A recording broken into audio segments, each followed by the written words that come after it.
The 2026 FIFA World Cup is right around the corner. This summer, all eyes will be on North America, as Canada, the United States, and Mexico host the tournament. Fans around the world are excited, especially with the expansion from 32 to 48 teams, promising more matches, more chaos, and more upsets.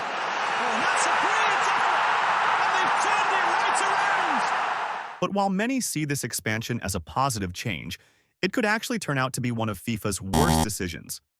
In this video, we'll break down why the new format might make the World Cup worse, and why 2026 may not live up to the expectations. From the Andes to the Alps, from river plates to the banks of the Seine, our planet unites around its ultimate game. Let's start with the first major reason: the expansion. As mentioned earlier, FIFA has increased the number of teams at the World Cup from 32 to 48. While this does mean more matches, more doesn't necessarily mean better. In fact, expanding the tournament risks lowering the overall quality of each game. In 2022, the group stage consisted of 8 groups of 4 teams, with only the top 2 advancing. This format made every match matter. One mistake could cost a team qualification, which raised the stakes and intensity from the very first game. And surely the referees had several long looks at the watch all over. Ghana and Uruguay are out. It also produced highly competitive group stage matchups, such as Spain versus Germany and Portugal versus Uruguay. In most groups, all 4 teams had a realistic chance of reaching the knockout stage, which kept matches unpredictable and genuinely competitive. That said, some things could change in 2026. Several teams will be making their World Cup debut, while others are returning after decades away from the tournament. For those countries, qualification is a huge achievement. However, it also means the overall level of competition may drop. Many of these teams will struggle to compete against more established nations, leading to less balanced matches. As a result, group outcomes could become more predictable than in previous tournaments, with the top teams often clear from the start. And even if a team fails to finish in the top 2, the expanded format still offers a safety net. With the introduction of the round of 32, more teams than ever will progress beyond the group stage, further reducing the pressure and intensity of early matches. Pressure? What pressure? God, bro. Oh, hell no, man. What the With the new format, the top 2 teams from each group, along with the 8 best third-place teams, will advance to the knockout stage. This makes many group stage matches less meaningful, since teams can still qualify even after losing multiple games. The margin for error becomes much larger, and that naturally reduces the urgency and intensity we're used to seeing at World Cups. Another concern is the atmosphere inside the stadiums. During last summer's Club World Cup in the United States, several early matches were played in empty stadiums. For a tournament as big as the World Cup, empty seats and low energy simply don't work. A strong atmosphere is a huge part of what makes the World Cup special, and based on what we've seen recently, there's a real risk that early matches in 2026 won't match the intensity and atmosphere we saw in 2022. That could make the tournament feel less exciting overall. Another factor that doesn't help is the skyrocketing price of tickets.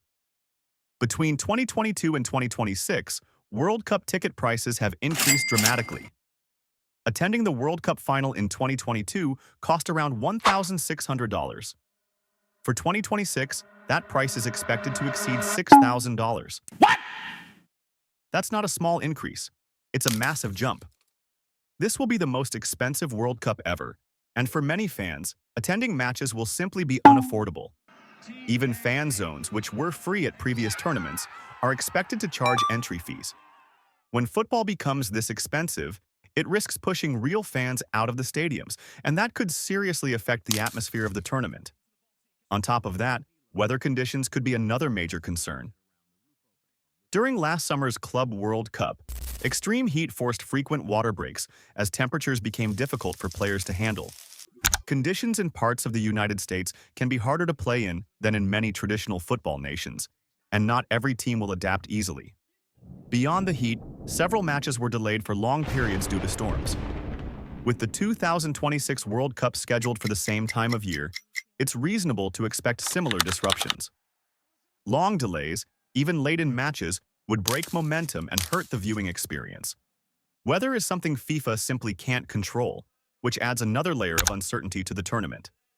Another major issue is travel time. This will be the biggest World Cup ever, hosted across 3 different countries, and 3 very large ones. That means long journeys between cities for matches. For players, this is a serious concern. The more they travel, the harder it becomes to recover properly.